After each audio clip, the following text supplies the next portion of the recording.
present and create what I want.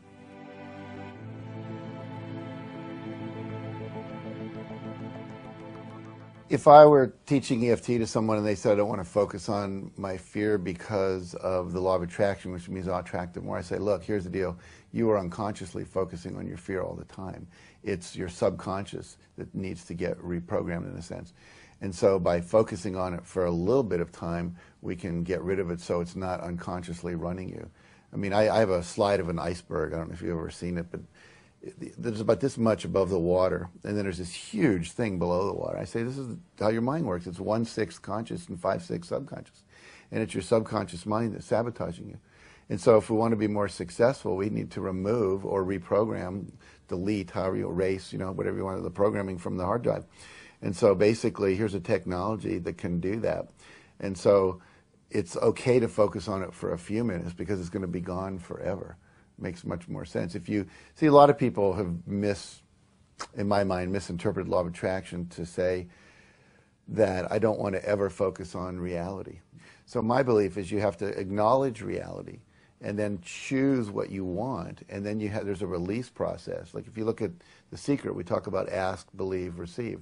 So I know that I want to be able to stand up on the stage and speak comfortably and be able to enroll lots of people into my company, my network, my sales presentation at the time, whatever it might be.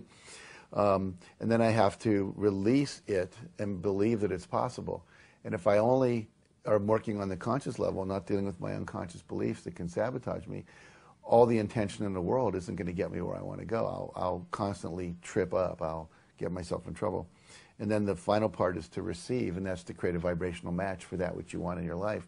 If I'm walking around and every time I see someone that is a man and I get scared because, let's say, my father sexually abused me as a child, then I can't stay in that high vibrational state. So you have to not be in denial, but at the same time you don't get stuck there. It's a kind of a foot in both worlds, if you will.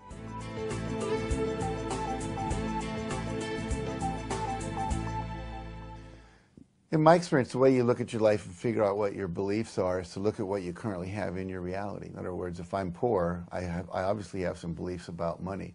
They could be, everything from money's not spiritual, or people with money are evil. I mean, if you look at all the movies we watch, it's always the mean rich people who are screwing over the nice poor people. And so we're almost programmed that, having money is a bad thing. But anyway, to look at all of your life and say, okay, what beliefs do I have to be holding?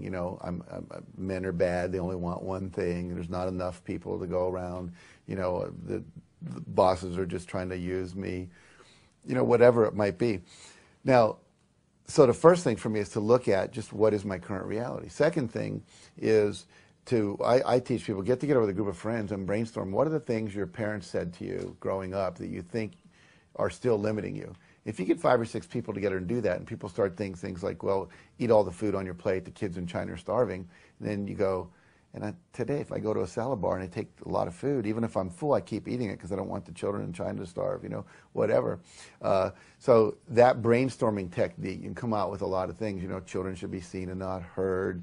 You'll never amount to anything. Your father was a drunk, so you'll be a drunk too. And no women in this family have ever gone to college, and what makes you think you can, and you've got to hide your feelings, and don't air your dirty laundry in public. I mean, there's just a ton of stuff we got.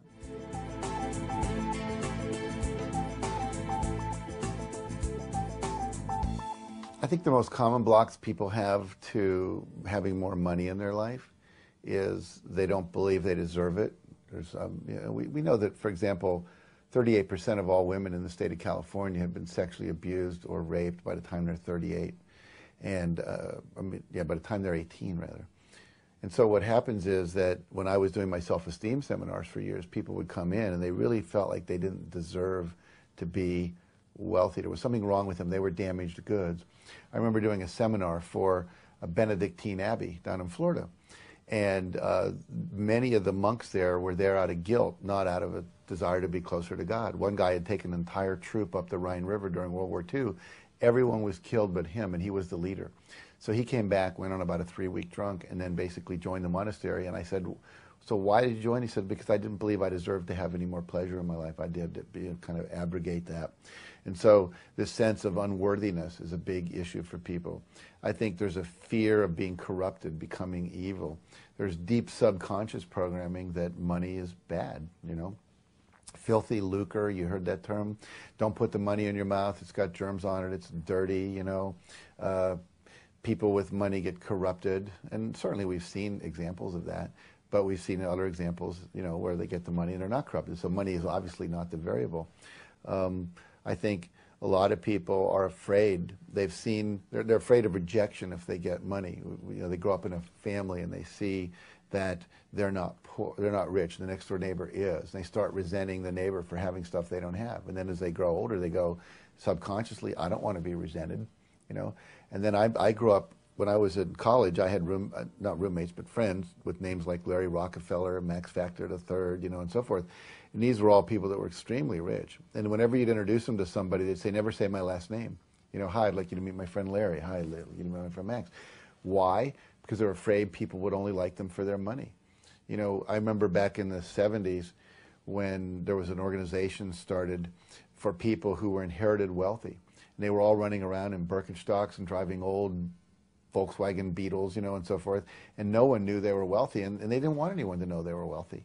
In fact, one guy had literally millions and millions of dollars, and he would borrow money from his friends because he didn't want them to resent him, reject him. He felt guilty for having all this money. Like, how come I do? I know when I first made $6 million in 1 year, when the chicken soup books really took off, I went through what I call my nouveau riche stage, and I bought lots of stuff, and I had a lot of fun doing it, but I felt guilty. It took me about 3 years to come to the place where I felt comfortable having that much money in my life, and there's a transition. So it's harder, I think, when you get it all at once. So you've got all these people that have all of these beliefs about money, so that when money starts to come into their life, they will actually sabotage themselves to put themselves back to that level where they feel comfortable again. Some people don't want to be responsible for that much money. They don't quite know what criteria would I use for spending it, investing it, giving it to philanthropy, and so on and so forth. So rather than deal with that, they'll just deny it or lose it. We see all the people that win lotteries. I mean, there's research on this. Something like 90% of the people that win a lottery within 3 years are back to the same economic level. They've either given it away, gambled it away, spent it all away, because their self-image wasn't one of being wealthy. So they had an impoverished image of themselves, because that's the way they grew up. So lots and lots of pain around money. I remember teaching a workshop on abundance in Australia, and this woman in the middle of it just started screaming, money, money, it's terrible. I can't believe you just gave so much pain. And she talked about her father, and all he did was work for money. He was never there. Money was all that mattered to him. And so she blamed money for the fact that she didn't get the love she needed from her father, and the divorce it created, and then the fight over the will and all this stuff. And so she didn't want that. She wanted simplicity and love. And she thought the money was the cause of it when it wasn't.